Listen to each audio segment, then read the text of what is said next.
ये कहानी है पंजाब के फिरोजपुर के पास बसे एक छोटे से गांव की, जहां दशकों से एक नाम गूंजता है, जमींदार की हवेली। आलीशान, विशाल और उतनी ही वीरान। गांव वाले कहते हैं, सूरज ढलने के बाद इस हवेली के पास से गुजरने वाला हर शख्स या तो पागल हो जाता है या कभी वापस नहीं आता। ये हवेली किसी श्राप से कम नहीं थी। हवेली की दीवारों पर इतिहास की नहीं बल्कि डर की परछाइयां थीं। भारी भरकम लोहे के गेट पर जंग लग चुका था। अंदर हॉल में टूटे हुए झूमर और धूल की परतें, मानो किसी ने समय को यहां आकर जमने का आदेश दे दिया हो। लंदन में पला बढ़ा जसकरण अपनी जड़ों को तलाशता हुआ अपनी पत्नी अनिका के साथ इस हवेली को खरीदने आया था।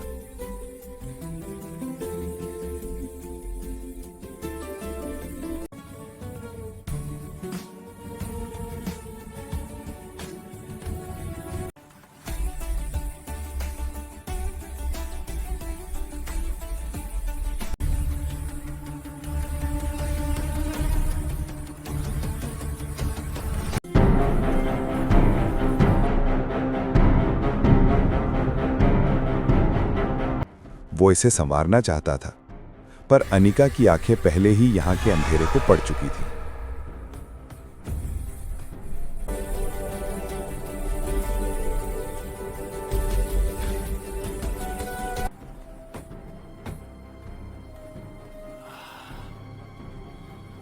जसकरण, अनिका, देखो तो कितनी भव्य है। थोड़ी साफ सफाई और ये हमारे परिवार की विरासत होगी। अनिका, जसकरण, मुझे यहां अजीब सा लग रहा है। एक भारीपन है, जैसे कोई हमें लगातार देख रहा हो। प्लीज चलो यहां से। लेकिन जसकरण अपने जुनून में चूर था।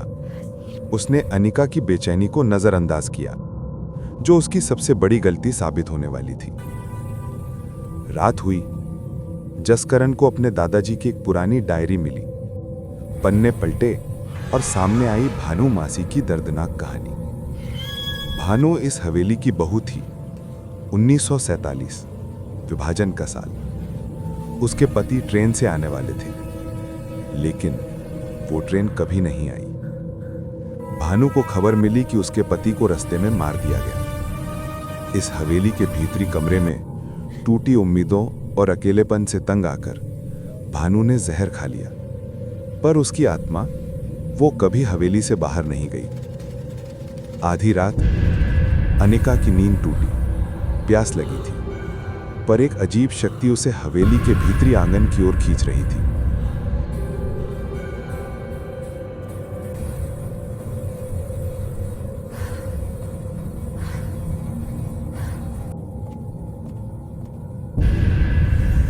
जैसे ही वो टूटे फूटे आंगन में पहुंची, उसे किसी के रोने की दबी हुई आवाज सुनाई दी। वो आवाज एक स्त्री की थी। आंगन के कोने में, जहां गहरा अंधेरा था, एक सफेद साड़ी का हल्का सा साया दिखा।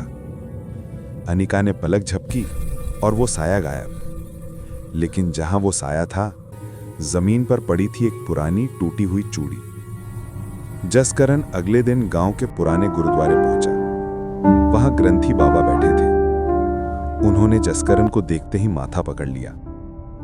ग्रंथी बाबा, पुत्र, तुम किसे मजाक करन आए थे?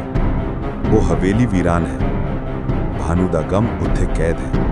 वो किसी नई बहू नू कबूल नहीं कर दी।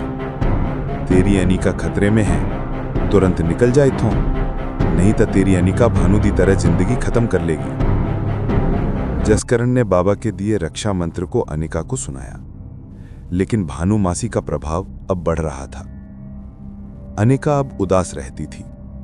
एक रात अनिका किचन में अकेली खड़ी थी। उसकी आंखें खाली थीं। धीरे धीरे उसका हाथ किचन काउंटर की तरफ बढ़ा।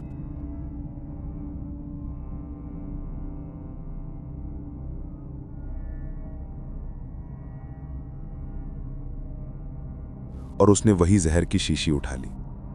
तभी किचन की दीवार पर किसी का काला सा साया बहुत तेजी से भागा। ये देखकर अनिका जोर से चिल्लाई और जहर की शीशी उसके हाथ से छूट गई। जसकरण भागता हुआ किचन में आया। अनिका जमीन पर थी। जैसे ही उसने अनिका को उठाया, उसकी आंखें सफेद हो चुकी थीं। उसके शरीर में भानुमासी थी। अनिका, भानुमासी की आवाज में, चली जा, तू भी चली जा, मेरे पति, मेरे तू यहां नहीं रहेगी, ये मेरी हवेली है, चीखती है। जसकरण, भानुमासी, मैं जानता हूं तुम्हारा दर्द, पर अनिका को छोड़ दो, मैं तुम्हें शांति दूंगा। दोनों के बीच संघर्ष।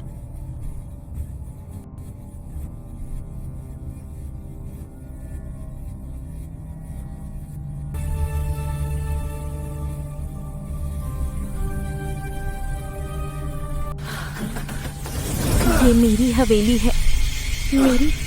मेरी किस्मत ने मुझे यही धोखा दिया। तुम इसे नहीं ले सकते, नहीं ले सकते। अनिका, ये तुम नहीं हो। मेरी बात सुनो, मैं तुम्हें जाने नहीं दूंगा। दूर हटो इससे। तुम इसे नहीं समझोगे। तुम यहाँ रहने के लायक नहीं हो।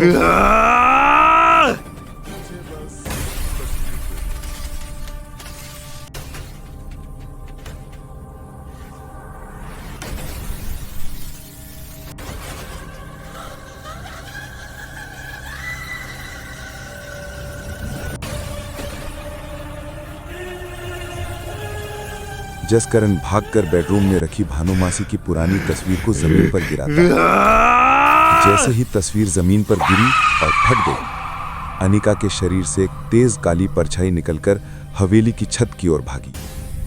अनिका जमीन पर निढाल गिर गई। अनिका, आंखें खोलो। तुम ठीक हो, मैं तुम्हारे साथ हूं। प्लीज बोलो कुछ। जस कहन, क्या हुआ था? मैं शांत हो जाओ, सब खत्म हो गया। वो चली गई, हम सुरक्षित हैं। बस मेरी तरफ देखो। सुनो, जो कुछ भी हुआ वो एक बुरा सपना था।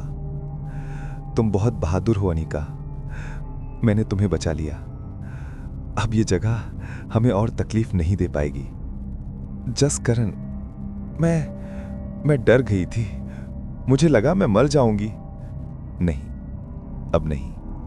हमने भानुमासी को शांति दी है, अब यहां सिर्फ सुकून रहेगा।